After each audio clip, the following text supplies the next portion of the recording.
Okay, Bezat Hashem, you have the Mishnah Berurah with you? Okay, so Bezat Hashem, today is the 8th of the month of Tishrei, Erev Yom Kippur, Bezat Hashem, the day before Erev Yom Kippur. So, by the way, today from Mincha time we already don't say, no, actually we do say Tachanun. Tomorrow we don't say Tachanun from the morning. Okay. Let's just point that out. Today is the 5th day, Thursday, the 5th day of the week of Parashat Shabbat, Parashat Yom Kippur. So we're continuing from yesterday. We were in the middle of Siman Reish Mem Hey in Si'iv Gimel. So we thought it says Ve'im kibulu hakarka la'asot bo melacha b'shutafut. So we ended off yesterday, if you remember, with a question. Yesterday, what question is, how did they take money after they invested money in the business? Because Shulchan Aruch requires them to take out money of the business and then restart the partnership. Right? Each one takes out whatever they invested. We were in Si'iv Gimel in the middle. So we were left off with the question, and maybe Mishnah Berurah, what? Page Chet, third line. That's where we're going to start right now. But I just want to point out, that's where we left off. The Shulchan Aruch told us yesterday, when the partnership commenced without conditions, they should take back the money from the business and then invest it back. And then we left over the question, how is that possible? Because their investment is assets. Unless Shulchan Aruch means split the assets, but there is no, let's say that's good when there is assets. But if there is no assets, most people today invest $100,000, $200,000 just renovations, right? You took a store and you renovated it and made it into a beautiful garden or beautiful restaurant. That's $200,000 in the restaurant. I don't know how Shulchan Aruch says over here they should withdraw the money and then reinvest it. I don't know what that means. We'll go to Mishnah Berurah for that. But let's put it aside now. We're going to continue in the Shulchan Aruch. You have me on the third line. Ve'im kibulu hakarka la'asot bo melacha. Yeah, you there? Yeah. Okay. Ve'im kibulu hakarka la'asot bo melacha b'shutafut. If they received, they did not buy a land. They received a land from, sounds like somebody gave them a land in the partnership, in their work. Yivatlu hashituf v'yimchalu ze lazeh, v'achar kach yachzaru yishtatev v'yatnu b'tchila. Oh, b'tchila. So maybe that's the answer. He says to our question with the store or a restaurant, whatever. So he says over here, it's not their property. Somebody gave them a property. So it would be similar to the aspect where they bought a store or they invested in a building, right? They invested in renovations. So what should they do? They should each one, the rabbi says like this, they should each one forgive obligation of each other. Meaning, like this, I have an obligation of $100,000 here and you have a $100,000 obligation, right? A goy, not you. So we're saying, so I say to the goy, okay, your $100,000. No, sorry, my $100,000 I forgive, and Goy says my $100,000 I forgive in this investment. And now let's start a new contract. And now that we're starting a new contract, it's as if I reinvested my $100,000, and he reinvested his $100,000, but with the condition that Shabbat Goy takes all the salary of one day of the week for that. And Sunday, one day of the week, I take a salary for that, and I'm fully responsible for that day. You understand what happened here? So that actually solves our question. We have to forgive. We have to say, I don't have any more. What's his name? My principal in this. And then what happens is, after you come to sign a new contract, you are reclaiming your principal. It's like a person throws out $100 into the street, right? Zohar. So a person threw out $100 to the street, and he said it's hefker. And there's 50 people right now chasing to that $100, right? And this guy went down and he took the $100. Is it his? It's his. The other people also had a chance to take it. So the aspect is that even though in this scenario, obviously I don't want other people to take my $100,000. We're not making it fully hefker. But the point is that right now Shulchan Aruch is obligating. Moshe, the question yesterday we left off is if we both invested $200,000 in renovations, right? Shulchan Aruch required us, but we didn't make the condition, the previous condition before partnership, that one day of the week which is opposite of the Shabbat, it's the goy's responsibility. The other day of the week, which is not Shabbat, is my responsibility. We didn't make that condition. So Shulchan Aruch says the money that they invested, they should take back, but there is nothing to take back. Like in a case, that's what he started. That's why he gives an answer with this line. Listen to the following, right? The third line, ve'im kiblu. So this is just want to repeat it. It's kedai to repeat. Ve'im kiblu hakarka. Read it. Ve'im kiblu. Ve'im kiblu hakarka la'asot bo melacha b'shutafut. So now this is the scenario. A person came to them, and he said, "No, we didn't start the Mishnah Berurah yet. We still. I just want Moshe to hear this answer." We're back in the Shulchan Aruch. I wanted him to read it. It's like somebody came and for instance, a very wealthy grandpa, let's say, of this Jew, but he's afraid that the Jew is going to squander the business. So he gives them a contract. He says, "Here's the document. This land belongs to both of you, to Jew and the goy. Which goy? The goy that worked with this grandpa all his life. Okay, that's visible." So he tells them, "Here, this land for you. You both are partners in it. Take care of it. All the profits are yours." So says Shulchan Aruch, but before commencing the partnership now, they have to make this contract where the goy takes all the profits of Shabbat, and he works that day. I take all the profits of Sunday. And then we could combine the profits and split it evenly. But it's got to be said verbally. Yeah, that signed contract. That it's your day, my day, but at the end we could take globally what's split in half. But it wasn't done. In the case was not done. The grandpa gave them a contract. The Jew was not observant. They worked for 5 years. The Jew now wants to keep Shabbat. So what should they do? In this case, they have no principle here, but it's theirs. So what Shulchan Aruch, read what Shulchan Aruch says. יבטלו השיתוף וימחלו זה לזה. ואחר כך יחזו להשתתף וייתנו בתחילה. So what they should do is like this. Now, they should they should annul their partnership, that they are split half and half of the obligation on this process of running this property. He says the other way. What happens now is that also after they cancel the partnership, they should say, the Jew should say, there's half of this belongs to me. I'm mevatel. I am relinquishing the rights to it. The goy says, I'm also relinquishing my rights to this half and half, right? So now what they do is, then they claim their rights back. Each one takes back the half that they own on this land. And now they're saying that let's sign a contract where the responsibility of Shabbat you will have, a responsibility of another I will solely have. I'm finished. This is the takana. It sounds like the same scenario with the store. They both forgive the reservation is $200,000, right? Yes. So now the Jew says, I am mevatel my $100,000 I invested. The goy says, I'm mevatel. They have to be mevatel. And now they re-acquire. No, first they have to cancel the partnership. Then they have to relinquish the rights of the what's his name? The principal.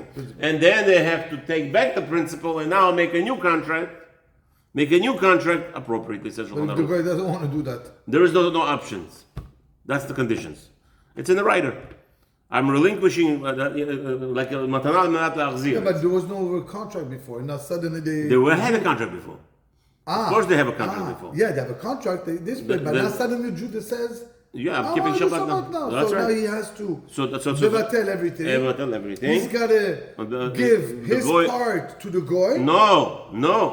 When that's not possible. He's saying, I'm relinquishing my rights for the half. Fine. On the condition that you also relinquish your rights for the half. Okay? Now, why would it be profitable for a goy? Because don't forget, goy are very superstitious. Nachon. Goy are very superstitious. So if you're going to say they're not going to be, because what you're going to do, you're going to tell them, listen, we can't work anymore. We can't work this partnership anymore. Buy my half. And you give him $1 billion price, crazy price. Or you tell the goy, I want to buy your half. The goy doesn't want to. He's comfortable where he is. He's comfortable where he is. So he says, we're comfortable both. Let's make this is the conditions. The condition is, in order for me to be able to be your partner, according to Shulchan Aruch, this is what I must do. Wow, beautiful. Okay, that's what the rabbi tells me to do. I must do. Everything will continue the same. We just have to go through this transaction, just not to have any problems in the long run where there is chas v'shalom gain of chilul Shabbat, and there's other people don't understand. There are other problems of chilul Shabbat. Money of chilul Shabbat takes away all the money that the person has. Not a simple thing. Not a simple thing. Where you see all those unreligious people, they're making millions and they're happy, right? But in the end result, the money is not worth anything. Either they spend on something on not forget about them spend on something. For sure they will not enjoy it. For sure they will not enjoy it. Like I had a, sometimes they enjoy it in the moment. no, again, but that's not the end result. Nobody's working just for the moment. People want to earn. Right now, most youngsters, they want to earn because they know, they see old people, what they're doing? Retiring, and they're living on a $1,200 paycheck a month. That's normal? No. The guy who works right now, he's toiling, he wants to make sure when he's retiring, he's going to have, good life. That's what everybody's working for. End result, yeah, there are some crazy people, but that's we're not talking about those kind of people. We're talking about normal people. Normal people, they're working the flow. So now, in Chilul Shabbat money, Rahman al-Islam, we have cases upon cases. Like the guy says, Hashem cannot punish me. I have everything. Habibi, Hashem could take you away. So what's your enjoyment? Rahman al-Islam. Okay, Rema. Let's see what the Haggah says, and then we'll go. Mishnah Berurah will give us more details of what Rosh Hashanah just told us. It's on Haggah says the fifth line. No, fourth line. attends une seconde. ואם ירצה להזכיר לאינו יהודים, בשבת, חלקו בשבת, או לסחרו בקימולות, שערי. What happens is the Rama adds. Remember that Rama is the troublemaker here a little bit. He's going to give us more heterim. That Shulchan Aruch is not like that. So he says, what about, he says, who needs all this travel, right? So he says, you could actually rent to the Goy Shabbat's time. Your half, go rent it to the Goy on Shabbat. My half goes right into the, I rent the Shabbat to the Goy. Yeah. Yeah, rent your, that's allowed. Okay. Or to hire a Goy with percentage. Meaning like this. Listen. Profit of Shabbat is $10,000, right? So really, in reality, it's half and half, 5,000 each, right?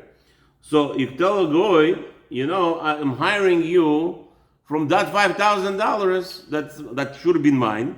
It's not going to be mine. Whatever the gains that you get, we'll split it. You'll get 50-50. So in reality, the Jew will take out $2,500 out of that. You hear? You're paying him according to kibolet, according to a contract. As it's commission. Commission based. Commission based, so basically that will be allowed, says Mishnah Berurah. Yeah, but if the commission he gives it to him for 5%. Yeah, whatever it is. So 5%. That's it. Yeah, but then there's 10,000. The Jew is taking much more than the Goy. No, why? The Jew is, not from 10,000. From the chelik of the Jew. You're renting him your portion. The business brings in 10,000. The Goy took away his 5,000 up front. Now you could tell him your work on Shabbat that you did from the profits. I'm renting you that really it's mine, but because it's Shabbat, because we don't have this agreement. I rent you for commission of whatever the profit is, that's what you could keep. So he tells the Goy, it's 20%, 30%, 40%, 50%, whatever it is. The Goy, it's so he'll take the profit from it. So what are you staying with? What? Only whatever cost of the goods. That's right. It's like renting. Basically, you rent. It's the same thing as you're renting it to him. Yeah. Almost the same thing, because you tell him here, it's 7 days a week labor. I'm renting you my portion on Shabbat. That's 7 days. We split the whole thing. It's your what's it? Now you pay for whatever you pay me for that usage. But that's not a problem here, because nobody's going to suspect that the Goy is working for you. Remember why? Because it's partnership. You both own. Everybody knows this Goy and the Jews. The partners. So there is no having a Goy working for you on Shabbat here. Okay? So he's your partner. He's working on Shabbat. Right. He's working on Shabbat, and I'm dealing with him as you taking my percentage of my. Good. It's like a taxi. Yeah, okay. I own a taxi. He's working on Shabbat. He's paying me according to the profits, a percentage of the profit. Or I'm telling him, listen, for Shabbat, pay me $500 for renting my taxi, the medallion. In the olden days, I'm still stuck in the olden days, right? So same thing. Rabbi, But that has to be. I don't understand. So No. just basically, he's your partner. Right, yeah. The purpose here was for him to be a partner, not to be a worker. No, the purpose of here is that you shouldn't lose the Shabbat idol. You shouldn't lose Shabbat idol. That's the Ramah says. You shouldn't use. So lose. You shouldn't lose because of the idleness of Shabbat your profits. Remember, he's using your property for his profits. He's using your principle for his profit as well on Shabbat. So if you didn't make a condition, you cannot take anything. So he said, Shulchan Aruch tells you how to resolve the problem, but Ramah says you don't need to go that far. Just tell them, here, rent them for Shabbat, my business. Halal. We spoke about this many times. Rent my car on Shabbat. Pay me just the rent, whatever it is. Even if for one day? Yeah, mutar. You don't need to make a contract for the whole week. No. So the guy comes to me and tells me, I want to rent your car for Shabbat or your store for Shabbat. Yeah. Here, take the money. Yeah, the store. Are you giving me You're 5,000? allowed to unless no. Called odd. Not always. This is this only scenario because everybody knows that you're partners in this business. But if a stam goy comes and he wants to rent, we already discussed all that till now. If a stam goy comes and he says, I want to rent your business on Shabbat, you're not allowed to. Because everybody will suspect that you're allowed to open it, but he's working for you on Shabbat. Because at the end of the day, even if he is the owner of that day, people don't know. Well, no, that's a chash. But over here, we don't care about the chash because everybody knows you're partners throughout the whole year. And then you just work. Right, but no, I know that you're going to ask this question, but no, you better prepare the answer. Okay. Halas, continue. I have to brag a little bit here. But what are you saying, Zohar? You understand how it's going on? Zohar, are you on the same page? Are we going right there? I think so, yeah. Okay, בכבוד, let's go, משה. וכמו שנתברך לאל סוף מסימן לעניין ריש מ"ד. מכס, לעניין מכס. לעניין מכס ומטבע דשארי. Where we discussed where in the previous siman you weren't with us, but you could follow. You could go to YouTube channel and you could go previous shiurim of this. We discussed this with length. There's about 35 previous shiurim to this. Oh wow! So we started from Reish Mem Bet. In detail, we go slowly by slowly. We're not rushing here. We're not rushing for time here. We're rushing to cover the subject. So over there we discussed where a goy is running a ferry. And what? I'm saying they're not long shiurim, 15-20 minutes. Yeah. Some of them 30 minutes. It's okay. Anyway, so over there when you're running a ferry, let's say New York Ferry, you're the owner of New York Ferry. But you're commissioned by the New York. You're not allowed to not work on Shabbat. It's not allowed. So over there we said where we would be allowed to rent them specifically because everybody knows that this is so this is the same concept here. As long as everybody knows and it's that you have no option, no choice, there's going to be a loss if you don't do work on Shabbat. The government will take away your license and the whole zach. So that's what we're discussing here. The Chol Sheken, continue the Chol Sheken. וכל שכן כאן דשרה עם שפוט. Shutfut Haina Yehudi. So same thing here, without any questions, because everybody knows this land belongs to both of you. So if that's the case, nobody will suspect. So then, then there's not going to be a problem. Let's go into Mishnah Berurah, Gimel Seif Katan Yudalet. Okay, so now the Shulchan Aruch gave us a scenario how to remedy the issue. Shiachzira mocher lahem, that we said something very strange, which is very, very strange. That Shulchan Aruch even mentioned that the seller should return them money. I'm willing to bet that's not going to happen ever. Willing to say not even 1 in a billion. The seller will return the money and just to satisfy you, for you to make a new contract between the two partners. I don't know how Shulchan Aruch brought it, but Mishnah Berurah also had the problem. What is going on here? So let's see how do we understand that. So he says like this. Mishnah Berurah says, wait a minute. Ubechoshen Mishpat, go to Shulchan Aruch Mechoshen Mishpat, the Chelek of Choshen Mishpat, where he discusses partnerships and businesses. Ita shetzarich ata kinyan michadash leaknot la'amocher. No. It says, I don't understand what Shulchan Aruch means over here. The owner comes and he gives them back the money. No. Over there, he says clearly, if a previous owner wants to take back the property, he doesn't return the money. He actually has to go through the whole process of acquisition. He has to buy the property back. Not take it back and give them back the money. he has to come and buy it back.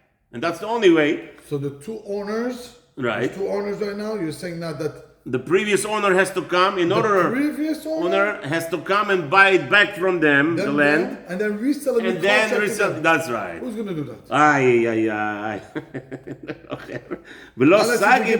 He's a mekhasi, then he understands the concept. Okay. One second, but that's not the problem. The problem with Shulchan Aruch Mishnah Berurah is ולא סגי בזה שיחזיר לו הדמים מושטר המכירה. It's not enough what Shulchan Aruch wrote over here. Well, give them back the money and they'll rip the contract and now take your money back and draw a new contract. Doesn't work like that. That's so. ועיין שם, סימן זה, לעניין קניין האין היהודי. Again, so that's the first scenario. And Mistam Shulchan Aruch meant it over here. He just told you in that scenario where he is playing. Mishnah Berurah doesn't answer the question. He's asking a bomba question. It looks like this disagreement between Shulchan Aruch in our scenario and Choshen Mishpat. But in reality, if you think about it, in reality, I'm sure Shulchan Aruch over here doesn't mean to go against what he wrote over there. Over here, he just wrote to you because where over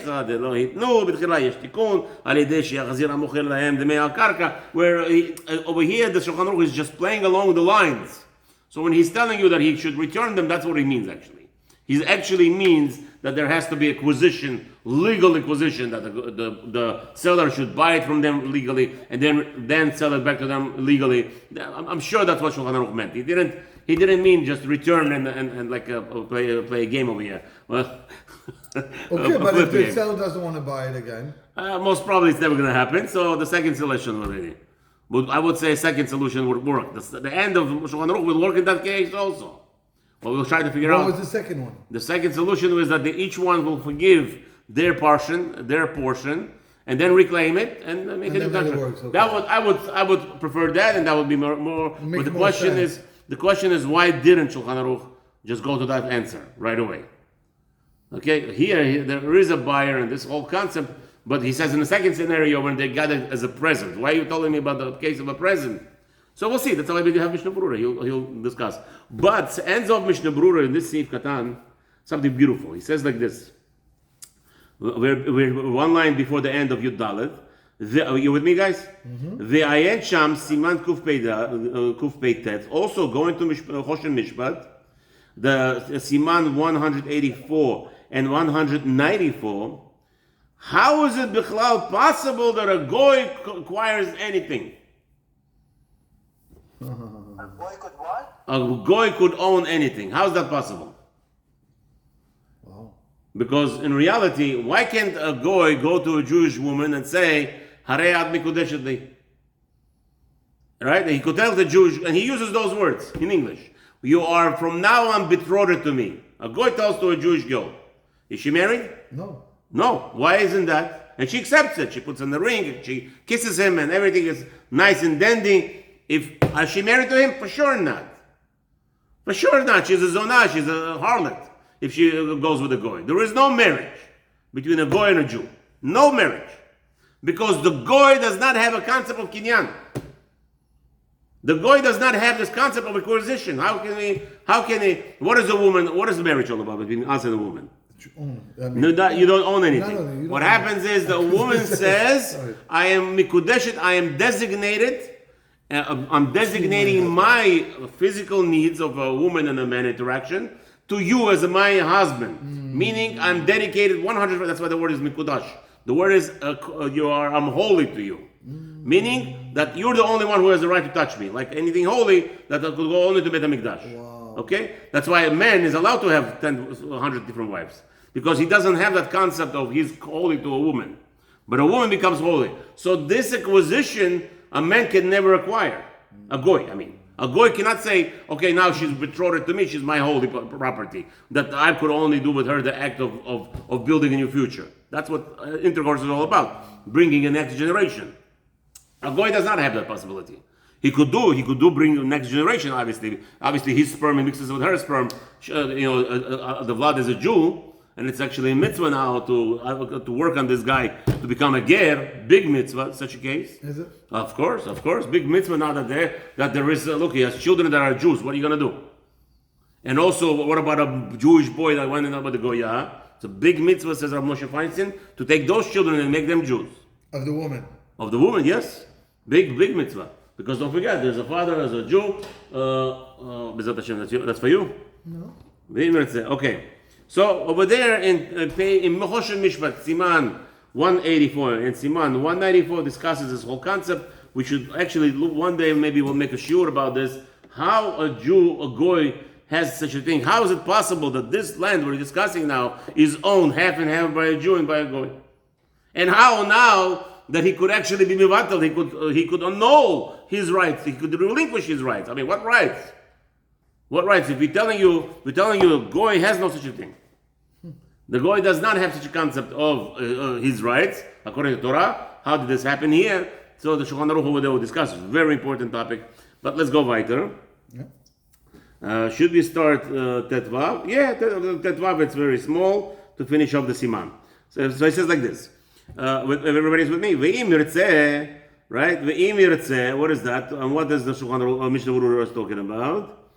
Ve'im yirtzeh. Now he's mentioning, Shulchan Aruch is very clear to Mishnah Berurah. He's going to discuss now Hagah.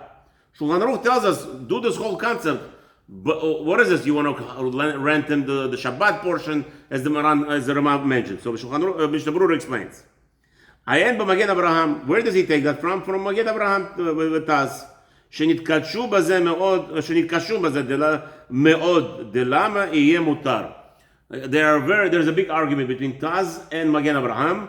How is this bichlal allowed such a concept where a Jew rents a goy his portion of Shabbat on Shabbat?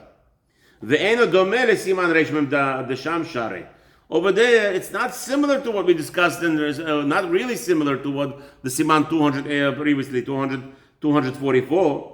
Over there, it's allowed mishum pseida davka. Over there, we said because we are allowing a goy to own the part of Shabbat and to run the business on Shabbat, because a Jew is going to have a great loss. If he doesn't fulfill the government's duties, the government will take away the contract and he'll lose everything.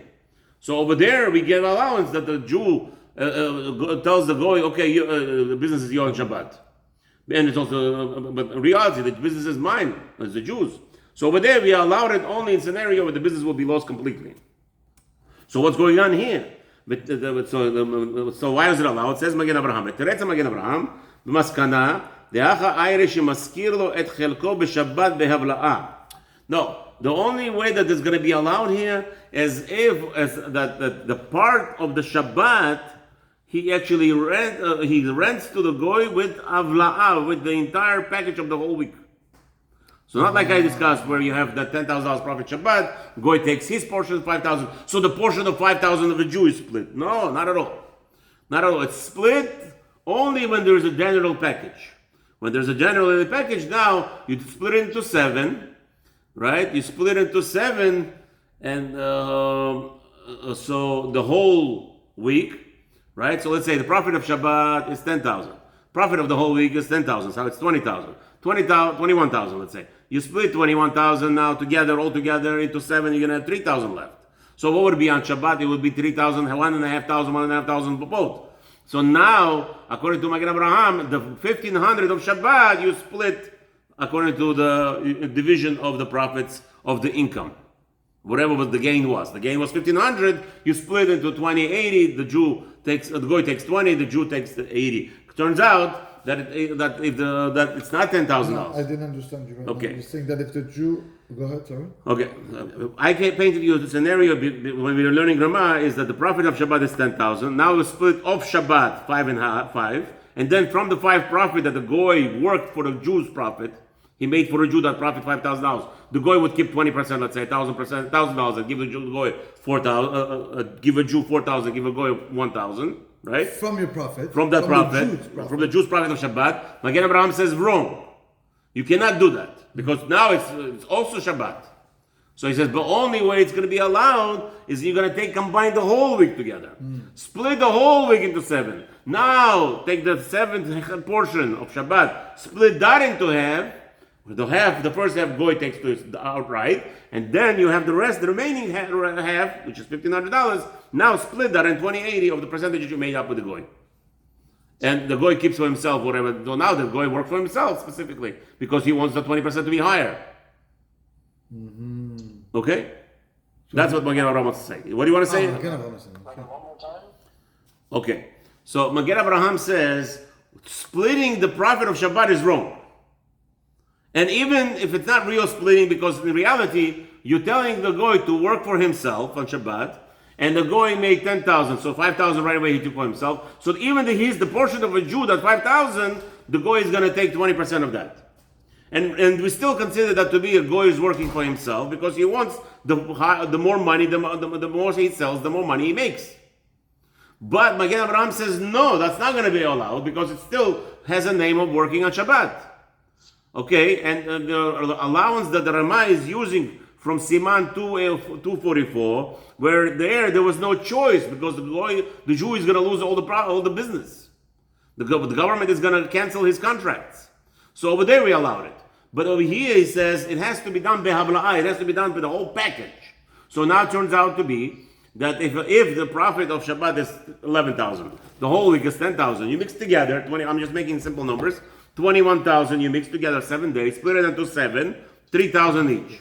So that means each day they both made $1,500 each.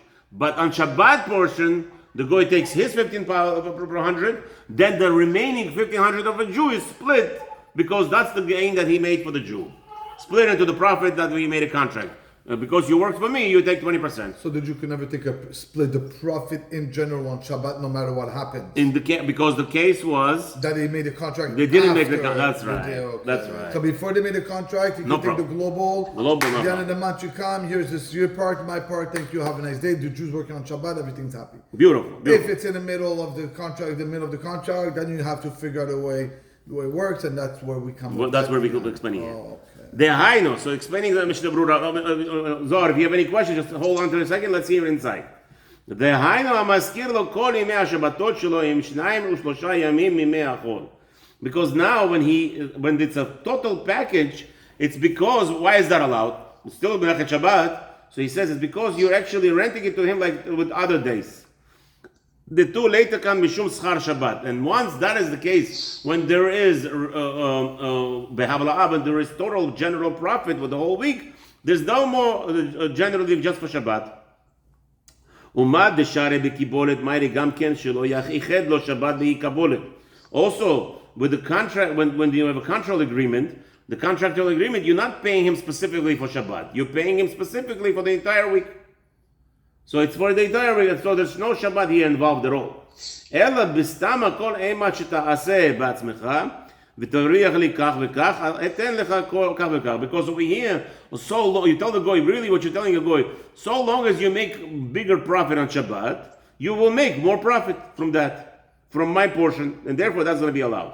ועיקר ריבותא דהרמה, דקמשמלן, דלחשינת בזה למראית העין. So the most says Mishnah Berurah, as I just pointed out to you earlier, we are not worried about suspicion of an eye. We're not just worried that people will think, because why?